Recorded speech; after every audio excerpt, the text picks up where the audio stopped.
and welcome to a video where I talk about Star Wars Battlefront 2 from 2005. Is this out of nowhere? Yes. Is there a reason that I'm doing this? Not really. But I really wanted to just put the record straight on something because for some reason a few nights ago when I couldn't sleep, I was thinking about Battlefront 2 again. And there's one thing that you have to know about me when it comes to especially the classic Battlefront games. Something that I have mentioned in a few of my other videos, I believe in some Q&As, but that fact is that for the longest time, I firmly believed that Star Wars Battlefront 2 2005 did not hold up. I was basically the one and only resident Battlefront 2 contrarian. Not only that, but I also believed that Star Wars Battlefront 2 2017 was a superior game in a lot of ways, which I'm aware is a heretic's opinion, because people absolutely hate that game, and 2005's Battlefront is heralded as like one of the best games ever made.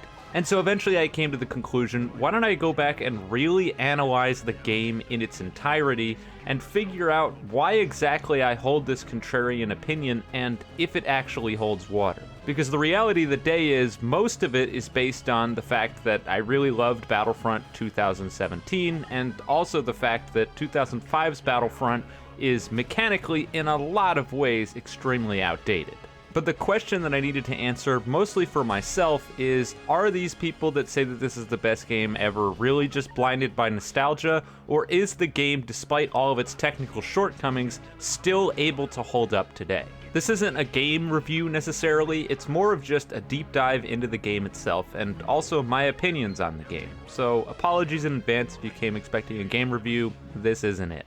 Anyways, with all of these things being said, I think the first place that I want to start with is the campaign. And I just want to say that I'm so glad that I decided to start with the campaign, because I have not played this campaign since I was probably like, I don't know, 10 years old. For reference, that would put that at 14 years ago, which is a really long time. After all, this game came out when I was 5, so, you know. Anyways, playing through the campaign and a lot of the opinions that I had when it came to the game being outdated and therefore not being fun vanished very quickly. Because one of the understandings that I thought that I had going in was that the game was just brain dead easy and just mowing down bots the entire time was really just not that fun. And boy was I mistaken, because on Elite difficulty, this game is not as easy as I thought it was. Not only did I fail missions a few times, but the checkpoints are,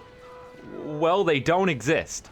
If you fail a mission right at the end, you are redoing the entire mission. Not only that, but on Elite difficulty, you'll often be passing a lot of these missions by the skin of your teeth, even if you haven't died the entirety of the mission, or have only died a few times. But the thing is, all of these factors make the campaign super interesting, and unlike a lot of other games that I've played before. I feel like this kind of single-player experience almost just sort of doesn't exist anymore. And what I mean by that is, in the grand scheme of things, Star Wars Battlefront 2 2005's campaign is about you being a cog in the machine. You're not some action star, you're not some in-depth character, you're just a guy in the army. And really, the story is about the campaigns of the army that you're part of, the 501st Legion, and less so any specific characters. And because of that, your character is very much mortal, which means that the game can balance around you getting killed and getting killed not being the immediate game over.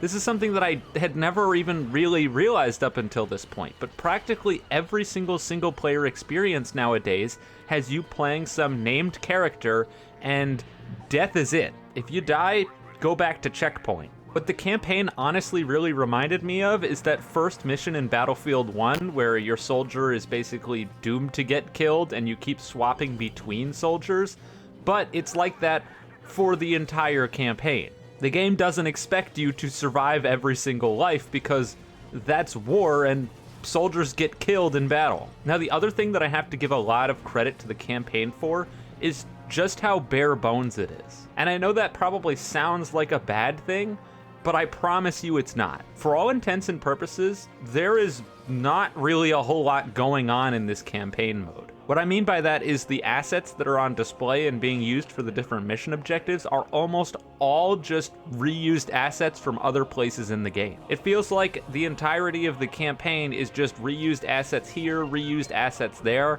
and the thing is that it works. It works just fine. I think 2005 Battlefront's campaign is proof to a lot of these people who scream herder reused assets bad that that's just not the case. The game is able to provide so many different mission objectives, whether it be clearing out enemies, capturing command posts, breaking down different things in order to open shield barricades, destroying control panels, taking items and moving them to specific areas, all using assets that the game is already using for different game modes. I just think it's pretty mind-boggling that a campaign that is this universally loved by so many people is kind of almost substance-free. It's really just variations of playing the standard game. And the storytelling here is not anything groundbreaking, but despite all of that, it still works. I can't say it doesn't, because that would just be a lie. Putting it simply, this is a masterful use of the assets that have already been created for your game and repurposing them into something that's really special and has stuck with people for years and years after the fact. So much so that I'm talking about it, like 20 years later. And wrapping up on the good things about the campaign mode, and oh my god, the Jedi Temple mission. I remember this being fun and sort of like a chaotic disaster, but holy shit. In all of its janky glory, I don't think any game has ever topped, or I don't know if they even can top this Jedi Temple sequence. It is exactly what you would expect from the raid on the Jedi Temple.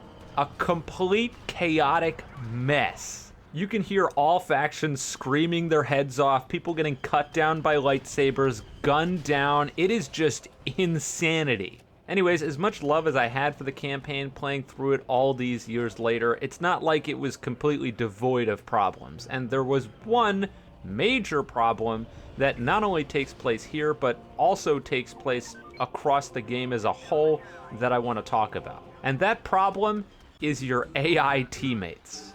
So I already spoke about the fact that the enemy AI can kill you extremely quickly and make you feel mortal. Now, the issue is that your AI teammates, well, they're not quite as competent as the enemies. Now, I'm sure that the designers did this in order to make sure that every match wasn't just a one-sided stomping, because if one side had the player character along with bots that are equally as good as the other side, which didn't have a player character, well, it would never even be close. But that being said, the sheer incompetence of your teammates' AI in the campaign mode especially is staggering.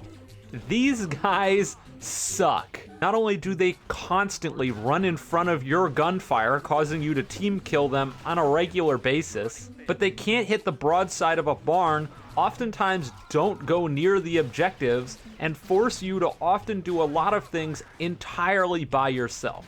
Which is sort of a double-edged sword, because sometimes when it happens, it makes you feel like a total badass, and like you're this war hero who's able to clear an entire section of enemies by yourself. It's super empowering, it's super fun, but it also sort of takes away that feeling of one soldier cog in the machine, as this one soldier guns down like 70 guys by themselves.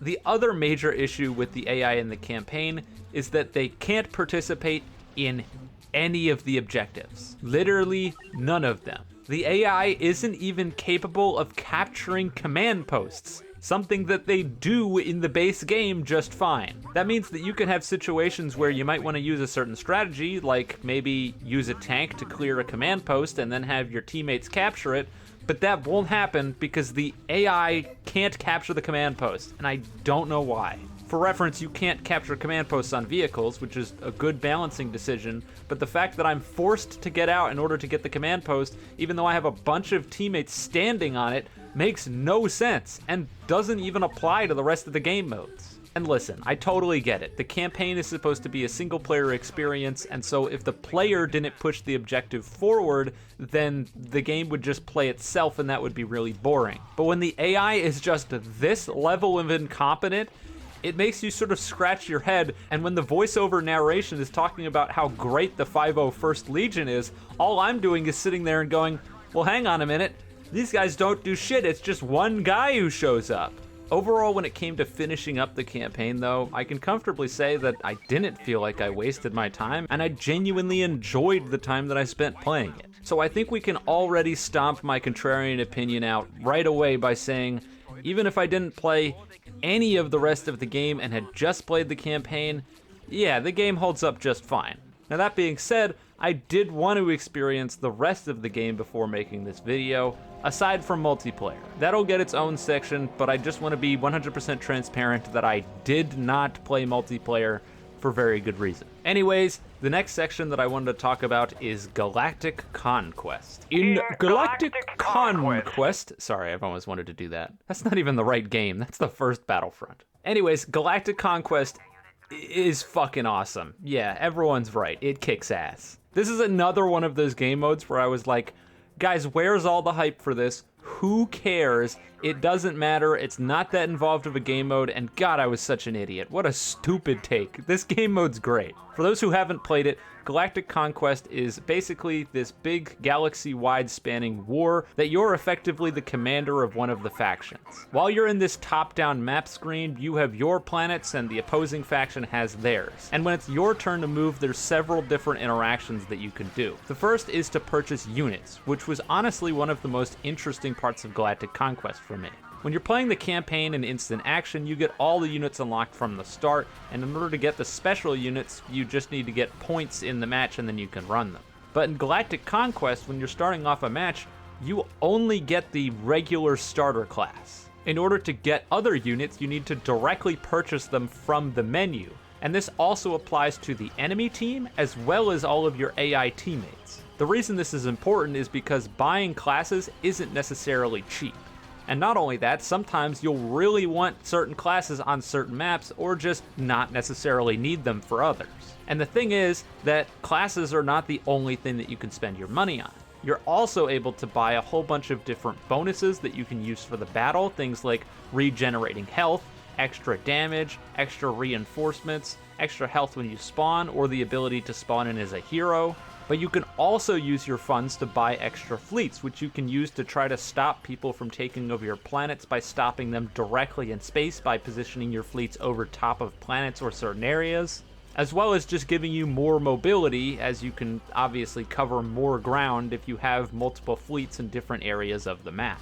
And so this leads to interesting decision making where if you know that the enemy is directly going to attack a map where they might have a lot of vehicles and you don't have the heavy trooper with the rocket launcher unlocked yet, well, you might be just doomed to lose that map right from the get-go because you don't have any way of dealing with their vehicles aside from spamming grenades, I guess. And the same thing goes for the enemies. A lot of the time at the start of a Galactic Conquest, if you know the enemy isn't going to have rocket troopers, you can go to a planet where your vehicle superiority might be better and just steamroll them with tanks as they desperately try to kill them with grenades, and, well, they'll fail miserably, let's be honest here. When it came to my Galactic Conquest playthrough, I only played one because it took me forever to complete it. These are long games. And I decided to go through playing as the CIS, or the droids, because they're definitely my least played faction of the entirety of the factions in Star Wars Battlefront 2, so I figured it would only make sense to play them. Now, as cool as the decision making in Galactic Conquest is, I do think that it has, well, a lot of flaws. A lot of flaws that I'm not really sure I see too many people mentioning, so I do want to mention them here. And I'm sure a lot of these flaws may also stem from the fact that I'm playing it alone, and a lot of people cite playing Galactic Conquest with friends on split screen and such, but playing it solo, yeah, it's got some problems. The number one problem I ran into was space battles. Space battles on their own are very strange for me because on one hand, I think they're incredibly cool and ambitious for their time, but on the other hand, they also become grating, boring, and feel like a waste of time. The reason I say this is because before you figure out the mechanics of space battles, they can be really intense and just feel like an absolute meat grinder. The AI do not fuck around, and if they laser in on your position when you're flying around in a ship, you're not gonna last long. Not only that, but the enemy's auto turret defense grid that they have on top of their ship also doesn't fuck around. This thing can obliterate you from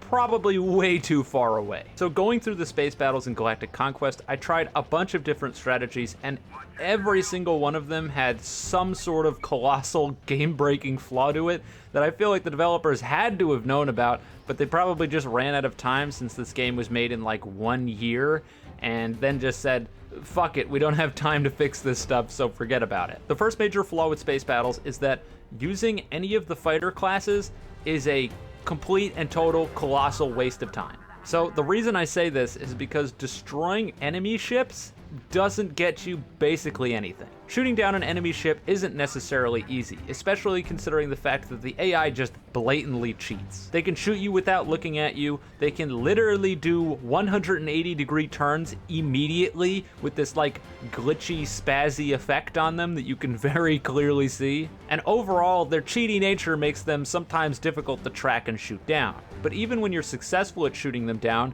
you get a grand total of 1 point. Yeah, you get 1 point per kill, so shooting down a ship, you get 1 point. As you can probably imagine, if you're going around just shooting down ships all day and getting 1 point per ship, if you wanted to win off of that alone, you would need to destroy 180 ships or get 180 kills, which is never gonna happen. And you can't expect your AI teammates to help you very much because, in my experience of playing space battles, the enemy AI is fully capable of destroying my ship's systems, and I don't think they even need to shoot them themselves. I think it's just scripted that they slowly destroy your systems. Now, the teammate AI, just like in the campaign, can't do shit to the enemy ship, which leaves it entirely up to you to take it out. So if you're dedicating all of your time to shooting down enemy fighters, not only will you not stop them from destroying your ship, but you'll also never destroy the enemy's ship and never win. So okay, obviously using a fighter isn't gonna work. So how about going into the enemy's hangar, landing, and then destroying their ship systems from within? That sounds fun and cool, right? Wrong. Now, admittedly, I think a lot of this probably stems from me playing on a player count that's much higher than you would normally see in these game modes on console, and I don't think they were necessarily designed for this because on the PC version of Battlefront, you can bump up the AI count, which of course I did because it would make it more chaotic and fun, and on the ground battles, that worked like a charm. On the space battles, holy shit, that's a lot of guys. Needless to say, it is not even remotely reasonable to take out this many people while they're just sort of camping in their hangar doing nothing. Now, why they're all standing around here and not getting in some of the ships, even though they're very clearly available, that I can't tell you. But what I can tell you is that I never destroyed a system from the inside while I was playing Galactic Conquest. I tried, but I never succeeded. There was one round where the enemies didn't spawn as much as they did before, and I was just sort of massacring them as soon as they spawned, which skyrocketed our points because every single person I killed got us a point, and so we crushed them without me even really having to do a whole lot to the enemy ship. But that only happened once. Every other time that I tried to board the enemy ship, I would get swamped with like 800 enemies and die. So we're writing that off as an option, which leaves us with the final and most boring option available, and that is the bomber. Yeah, towards the end of my Galactic Conquest, I just accepted the reality of the day that these space battles were going to be a boring chore, and I would just be hopping in a bomber and destroying all of the enemy subsystems by myself. And what this really just boils down to is flying to the enemy frigates, holding right-click, go back, go forth, hold right-click, go back, go forth, hold right-click, back, forth, right-click, hold back, forth, over and over and over and over again. If any enemy ships decided that they wanted to kill me, which for some reason when I was in the bomber, they just decided that they didn't, which was really weird because when I was in fighters, they would obliterate me and try to kill me immediately. But with the bomber, I guess they just didn't care. But when they did try to attack me, I would just do the spin move, and this little spin move makes you completely invincible to the AI. I don't know if it makes you completely invincible in multiplayer. I kind of doubt it. But the AI literally can't shoot you while you're doing these little tricks. So you just use them, the AI can't get you, they fly away, back to bombing, rinse, repeat. Eventually, after bombing all of the enemy's subsystems, I win, their fleet is destroyed, and go me. But the thing is, it is like this every single time, and there is no reason to do it any other way. It's very one note, it's not very much fun, but it's also in your best interest to be fighting in space. So here's the thing, in ground battles, there's so many different factors that can determine whether you win or lose. Some factions just have an easier time winning on some maps than others. Some bonuses that you can get are more specifically powerful on some maps than others. And sometimes you just sort of get unlucky. But when it comes to the space battles, no matter where it is and no matter over what planet it is, it's the same. It's basically impossible to lose. You just won't lose if you have any idea what you're doing. So that means that positioning fleets over top of your planets that are harder to win is in your best interest. But when you do that, it's boring and unfun. So yeah, that's an issue. Wrapping up on space battles, and one of the other issues with Galactic Conquest that I wanted to talk about was the general, just all over the place nature of how powerful a lot of these bonuses that you can buy are.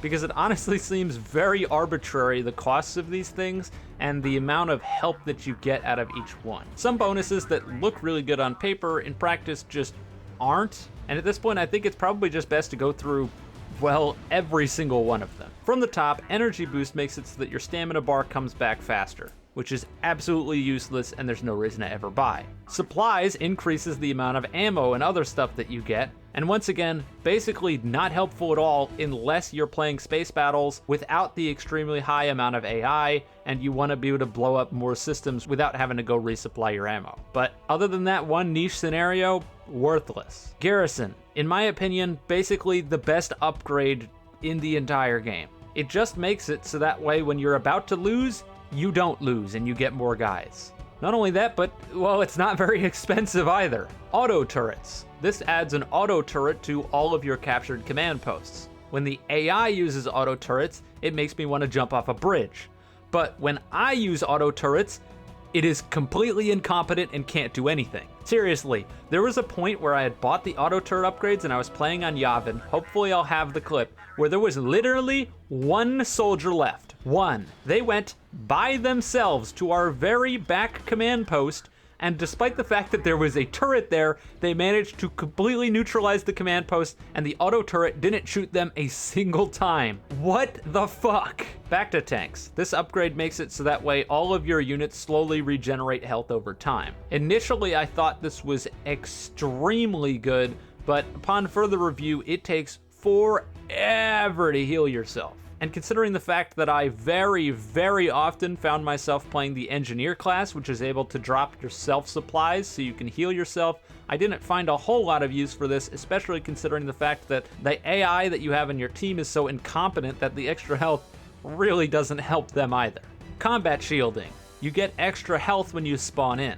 Now this sounds pretty good, except for the fact that once you lose that extra health, it never comes back. So when comparing this to something like back to tanks, which is available all the time, no matter what, yeah, I can't see why you would buy this. Sabotage makes it so that all of the enemy vehicles start at extremely low health. This is good on very specific maps. If you're playing something like Hoth as the Rebels and you want to make sure that all of the AT-AT walkers start with extremely low health, you might do this. And it can also be handy on space battles because the enemy ships will start with very low health. But I already talked about how pointless it would probably be in space battles considering you don't fight any of the enemies anyway. So again, mostly useless. Enhanced blasters makes it so that way all of your weapons do more damage. This is a pretty solid upgrade all around and probably the one that I used the most out of all of them. And finally we have the leader bonus, which allows you to play as a hero at the very beginning of the match as well as usually one more time towards the end of the match if you die. Now the leader bonus was probably the most confusing to me because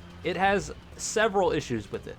Number one, it is the most expensive by far. The problem with it being the most expensive by far is that it's very dependent on which hero on which map that you're actually playing. Not all heroes are created equal in Star Wars Battlefront 2, and some are way, way better than others. While I was playing as the CIS, I often found myself using the leader bonus on maps that would grant me Jango Fett, because Jango Fett is broken as fuck. He starts with the precision pistol, which you can get as a reward weapon, which itself is broken as fuck, on top of having a jetpack, which gives him unparalleled mobility. Jango just obliterates the clone forces. It is not even close. The problem is, even with Jango Fett, I found myself losing some battles. These being the only battles that I lost. And that's because while you have the leader bonus on, and while you're playing as a hero, you don't count as a soldier on the map. And the reason that that becomes quickly problematic is that you are entirely reliant on your AI teammates to stay alive. And if your AI all die, it's game over for you. Now, when you're playing as a standard soldier, this isn't how it works. If all of your AI teammates get wiped out when you're playing as a soldier, you get to do this last stand moment where it's you against everyone. And a lot of the time, this can feel awesome as you hunker down at your final point and prepare for the enemy's unrelenting attack. The problem is, again, when you're using the leader bonus, you can't have that happen. And so even if you have full health and you're cooking the enemy team, if your last guy dies, that's it, you lose. Overall, the leader bonus really should not have been the most expensive thing on here because it's so situational, and a lot of the time it just causes you to lose games that you probably otherwise wouldn't have. My takeaway here, and what I'm getting at, is that roughly half of these bonuses are just completely worthless. And not only that, but the AI has a very large tendency of constantly buying energy boosts. AI, why? That thing sucks, it's not helping you. Overall though, despite all of the problems that I had with Galactic Conquest, I just can't say that I didn't have a good time playing it. So much so that I was genuinely considering going back and playing it through again on some of the other factions, but I had to stop myself because, well, I need to make this video, number one, and number two, it just takes so long to play through those matches. Either way, Galactic Conquest is awesome and just a really great part of this game. So the final part that we're going to talk about when it comes to Battlefront 2 is instant action. This is single player gaming at its prime, and there's just no other way to sum it up. There are so many different selections of maps and game modes that you can play here, on top of so many ways that you can customize them to your liking. We just don't get this kind of single player customization these days, and that is a crying shame. There's so much nonsense that you can do here too. Stuff that the developers clearly just chucked in because they thought it would be funny, and, well, it is pretty funny, I won't lie. The hunt modes for sure definitely stand out as being the most entertaining of the bunch. Some of them being surprisingly well balanced, and some of them being, not so much. You've got matchups like an army of Wampas going up against an entrenched rebel position, which turns out to be surprisingly balanced. But then you have other game modes like Ewoks versus Stormtroopers, where the Ewoks, I mean, they're teddy bears with sticks and rocks. Of course they don't stand a chance against the guys with guns. When I played through the first time, I got my ass whooped as the Ewoks, and when I played it again as the Empire, I don't think the Ewoks got a single elimination. They got massacred. Or how about Gungans versus droids, where the Gungans don't get weapons. They have grenades and that's it. Not only that, but they have like no health. You get killed in like 2 bullets. You know, all of those people who leveled criticisms against the Gungans never having a chance, well, this must be cathartic for you guys, because Jesus Christ, it's just a slaughter. I'm trying my best out here trying to build up a turret, and I can't do it. Seriously though, these hunt modes, there are several more, are super funny to play, super fun to play, and it's one of those things that they just didn't have to do, but they threw it in because they thought it would be fun. Now, on the very final note when talking about Battlefront 2, I want to talk about the overall balance of the game. And you can already hear me laughing because, yeah, there isn't balance in this game. And honestly, that's probably the best part about it. This game came out in a day and age where heavily intensive balancing just sort of didn't exist. And game designers would throw together things and they would try to balance them to an extent, but it was more balanced towards fun than anything else. And I think that this is a great display of that. Some things are very, very clearly OP as shit. The AT-AT on Hoth is the most overpowered thing in the history of overpowered things. It has a metric fuckload of health, unlimited ammo, you can drive it wherever you want, it's a mobile spawn point, and if someone even thinks about walking into your line of sight, they get obliterated in 0.2 seconds. All of the turrets that are meant to deal with the AT-AT get killed in one shot by the AT-AT, while the turrets take like 25. It's ridiculous. But the game developers weren't trying to make a balanced game when they made the AT-AT. It's not like 2017's Battlefront, where you need to pay points in order to use it, and you're on rails, and you need to make sure that you can't kill the entire map with it, because the game devs knew that this wasn't predominantly a multiplayer experience. They knew it was a predominantly single-player experience, and if someone got into the AT-AT and wanted to just mow down rebels on this massive power trip, that's exactly what they wanted to do, and that's exactly what they got. I also have a massive appreciation for just how asymmetrical this game is, despite not being entirely asymmetrical. A great example of that is in space combat. Sure, every single faction has an interceptor, a bomber, and a fighter, but each of these different aircraft do function slightly differently from each other. Something like the droid strike bomber shoots its bombs out super fast, but their range is significantly decreased when compared to the V-wing of the clones. And this same asymmetric gameplay also extends to the ground forces as well when it comes to each team's special units. While yes, all of the regular units are pretty much identical across the teams, their special units aren't, and they vary wildly. This is a blessing and a curse, as some teams just have better special units than others. The Dark Trooper, for example, for the Empire, is absolutely broken. It is so OP. And when you compare that to something like the Bothan Spy or the Wookiee, it's not even close. Like, it is just so much better. You can just charge up the lightning gun, go around a corner, and one-shot several of the default classes in the game. The sniper class gets one-shot without any charge. And any unit that doesn't get one-shot, you can quick swap to your pistol and finish off. So yeah, it's broken on top of having a jetpack. No amount of Wookiee bowcaster or invisibility is gonna help compared to that. But that's just it. It's asymmetric and it's fun, not it's asymmetric and it's balanced. And at the end of the day, it all just works. That's the takeaway I had from Battlefront 2 revisiting it all these years later. In the words of Todd Howard, it just works. Now, there are two proverbial elephants in the room that I haven't talked about yet. And the first and probably most important one is multiplayer. So multiplayer in Star Wars Battlefront 2 is fucking awful. It's so fucking awful, in fact, that it is completely barren on Steam. Now, you may be thinking to yourself that the reason that it's completely barren on Steam is due to the other elephant in the room, the Star Wars Battlefront Classic Collection. The most pointless remaster in the history of pointless remasters, and a complete and utter scam, which is why I didn't talk about it. Ass Spire can go fuck themselves with this terrible remake of a game that was working perfectly fine on the PC and still works perfectly fine on the PC. Now, the one thing that Aspire should have been doing was making it so that the multiplayer actually worked, because that's the one most important part of Battlefront 2 that doesn't work.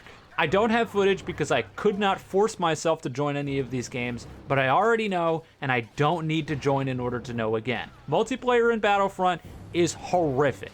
The hit detection is the worst in any video game I have ever played, and I will never look back. It's very abundantly clear that this game that was made at the very beginning of the sort of internet age of gaming was not prepared for it. Never mind the fact that all of those horrible balancing things that work out just fine in single player, yeah, they don't work out too well when you put in real people into those roles. Nothing quite as good as trying to cover a massive empty wasteland on Hoth and getting gunned down by the AT-AT with no chance. Yeah, that's real fun. And so it's at this point that I circle back to Star Wars Battlefront 2 2017.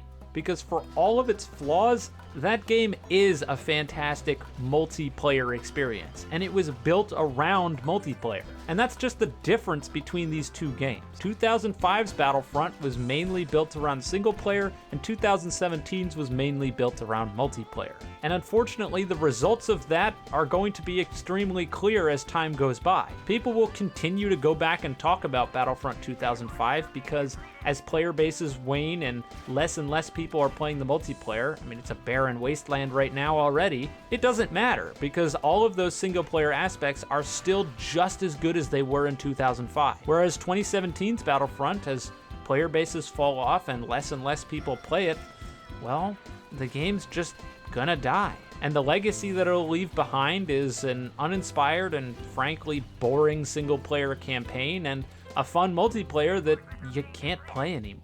And that's sort of tragic. Someday, I really, really hope that we get a genuine sequel to 2005's Battlefront, because this game does have its fair share of technical problems that I didn't talk about in this video. Things like hit detection being spotty, and lower res models at certain distances, as well as the AI being completely incompetent at times and just sort of walking into walls or getting stuck. None of those things took away from the game as much as I thought they would, but they're there, and God, I just wish we could get a game with this much substance nowadays. But in the age of modern gaming, well, better luck next time us, right?